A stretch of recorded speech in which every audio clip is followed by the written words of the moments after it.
اللہ من الشیطان الرجیم بسم اللہ الرحمن الرحیم الحمد للہ رب العالمین ثم الصلاة والسلام علی اشرف الانبیاء وسید المرسلین وآلہ الطیبین الطاہرین المعصومین المظلومین ولعنۃ اللہ علی اعدائہم اجمعین من الآن الى قیام یوم الدین اما بعد فقد قال الامام الحسین علیہ السلام ان الدنیا قد تغیرت وتنکرت وادبر معروفها واستمرت حظا ولم يبق منها الا صبابة كصبابة الاناء وخصیص عیش کالمرع الوبیل۔ عزیزان گرامی قدر، گزشتہ 2 درسوں میں اس خطبے کے سلسلے میں بنیادی گفتگو، تمہیدی گفتگو مکمل ہو چکی ہے، اور اس کی گفتگو کسی حد تک ہم نے وخصیص عیش کالمرع الوبیل تک پہنچا دیا تھا، اور اس بات کو بیان کرنے کی کوشش کی گئی ہے کہ ہم قیام ابا عبداللہ الحسین علیہ السلام کو سمجھیں، اور یہ بھی عرض کیا تھا کہ قیام امام حسین علیہ السلام کو سمجھنا، کربلا کو سمجھنا اس وقت تک ممکن نہیں ہے جب تک ہم سن 61 ہجری کے حالات کو بخوبی نہ سمجھ لیں۔ جب سن 61 ہجری کے حالات کا ہم بخوبی جائزہ لیں اور سن 61 ہجری کے حالات کو ہم بہترین انداز سے اگر ہم سمجھیں گے تو یقیناً ہم قیام ابا عبداللہ الحسین علیہ السلام کو سمجھیں گے، اور چونکہ امام حسین علیہ السلام ہمارے لیے اسوہ حسنہ ہیں، اور اس سے درس لیتے ہوئے، الہام لیتے ہوئے، اپنے لیے دستور حیات لیتے ہوئے اپنے موجودہ زمانے میں اپنی ذمہ داریوں کو نبھانے کی کوشش کریں گے۔ اس سلسلے میں عرض کیا تھا سن 61 ہجری میں حالات انتہائی کشیدہ، انتہائی سنگین اور خوفناک صورتحال کر چکے تھے، جس کے ایک مختصر سا خلاصہ آپ کی خدمت میں بیان کیا۔ چند جملے اس خاکے کے دوبارہ سے تکرار کر رہا ہوں تاکہ ربط قائم کر کے ہم آگے بڑھیں۔ عرض کیا تھا دمشق سے خراسان تک قتل عام، سازشوں، بدعہدیوں اور خیانتوں سے بھرپور زمانہ گزر رہا تھا۔ اس زمانے میں ہر طرف تاریکی ہی تاریکی پھیلی ہوئی تھی، اور اس تاریک دور میں زمانہ جاہلیت کی اشرافیت کو ایک بار پھر دوبارہ زندہ کیا جا رہا تھا، اور طاقت کو تقوی اور تقدس کا لباس پہنایا جا رہا تھا، اور یزید کے بدعمالیوں اور بد کرداریوں کے اوپر توحید کا لبادہ ڈال دیا گیا تھا۔ عزیزان گرامی قدر، وخصیص عیش کالمرع الوبیل،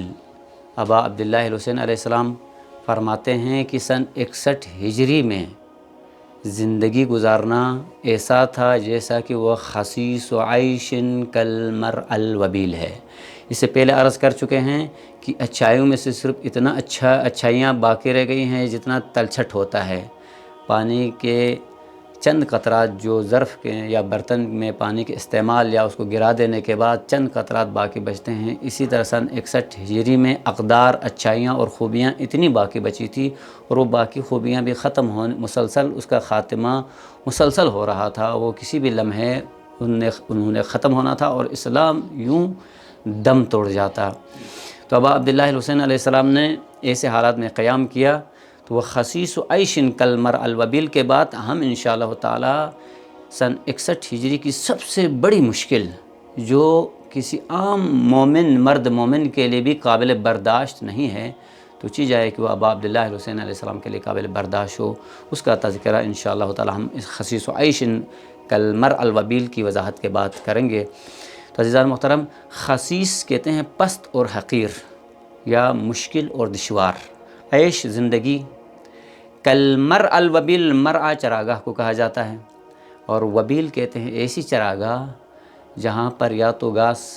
سبزہ موجود نہ ہو، چٹیل میدان ہو، یا اگر گھاس ہو بھی تو وہ گھاس جانور کے لیے مفید نہ ہو، جانور اس گھاس کو استعمال کرتا ہے، کھاتا ہے تو اس کا پیٹ پھول جائے اور وہ مریض ہو جائے اور دم توڑے، ایسی چراگاہ کو مرع الوبیل کہا جاتا ہے۔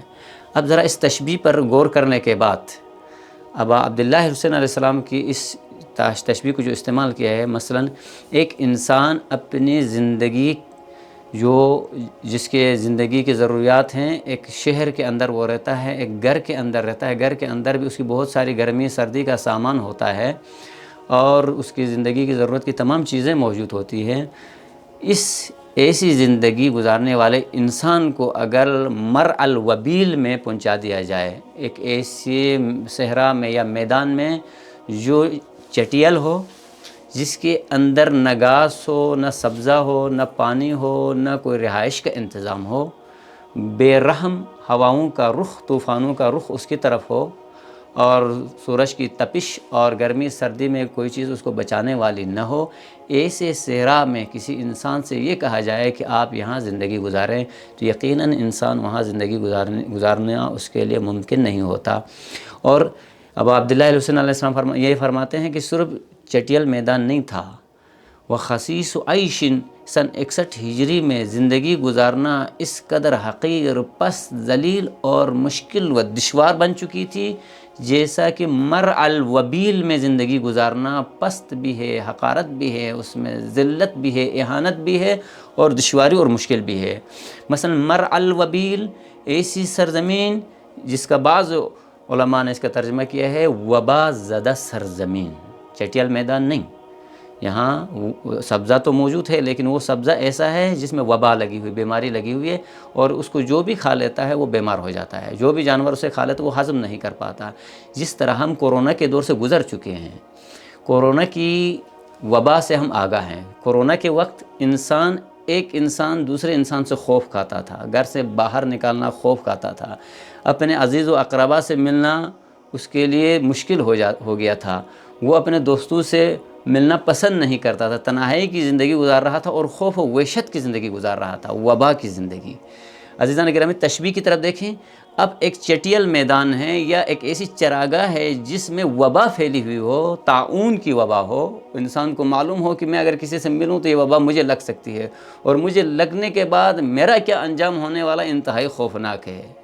نہ جنازہ پڑھنے کے لیے کوئی تیار ہے، نہ غسل دینے کے لیے کوئی تیار ہے، نہ علاج کرنے کے لیے کوئی تیار ہے، نہ کھانا پینا دینے کے لیے کوئی تیار ہے۔ یہ کورونا میں یہ ساری باتیں ہم سمجھ چکے ہیں۔ تو اب عبداللہ الحسین علیہ السلام نے ہم مثال دے دی کہ سن 61 ہجری میں زندگی گزارنا ایسا دشوار کام تھا، ایسی مشکل زندگی تھی جیسے مرعى الوبیل میں، وبا زدہ چراگاہ میں زندگی گزارنا مشکل ہوتا ہے۔ یقیناً ایک ایسی زمین جہاں پر وبا پھیلی ہوئی ہو، وہاں پر زندگی کی کوئی سہولیت موجود نہ ہو، ایک عاقل انسان، ایک غیرت مند انسان، ایک شجاع انسان، ایک دانا اور دانشمند انسان وہاں زندگی گزارنا کبھی بھی پسند نہیں کرتا۔ اگر کسی طرح وہ ایسی سرزمین میں پہنچ جاتا ہے تو وہ قیام کرتا ہے، اٹھتا ہے، یا اس ماحول کو ٹھیک کرنے کی کوشش کرے گا یا وہاں سے کوچ کر جائے گا۔ جب کورونا کے دنوں میں آپ نے دیکھا کہ تمام ڈاکٹر، تمام سائنسدان سب پیچھے لگے تاکہ اس وبا سے کسی طرح چھٹکارا پایا جائے، اور کوئی عام آدمی کچھ نہیں کر سکتا تو کم سے کم وہ اپنے آپ کو تنہائی میں رکھ کر،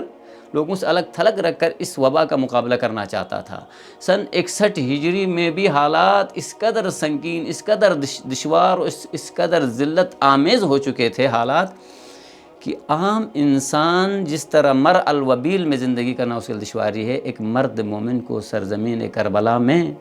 سن 61 ہجری میں مکہ، مدینہ اور کوفہ میں زندگی گزارنا اتنا مشکل اور دشوار بنا دیا گیا تھا۔ سرزمین شام تو اس ناسور فوڑے کی بنیاد اور اس کے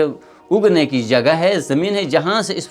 کینسر کے فوڑے نے پھلنا پھولنا شروع کر دیا، اور اس نے تمام ممالک اسلامیہ میں اور کل مملکت اسلامی کو اپنے لپیٹ میں لے لیا تھا۔ اور اس کی جو سب سے اہم نقطہ ہے، جو سب سے بڑی مشکل ہے، جو مرعى الوبیل سے بھی 4 قدم آگے ہے مشکل، اور جو انتہائی خوفناک اور وحشتناک ہے، جس کے لیے ابا عبداللہ الحسین علیہ السلام کو کہنا پڑا ان الدنیا قد تغیرت وتنکرت وادبر معروفها واستمرت حظا ولم يبق منها الا صبابة كصبابة الاناء وخسیس عیش كالمرعى الوبیل۔ انشاءاللہ اگلی نشست میں ہم وہ سب سے کربلا میں ابا عبداللہ حسین علیہ السلام کو جو سب سے بڑی مشکل درپیش تھی، امت اسلامیہ کو جو سب سے بڑی مشکل درپیش تھی، اس کا تذکرہ ہوگا۔ وآخر دعوانا ان الحمد للہ رب العالمین۔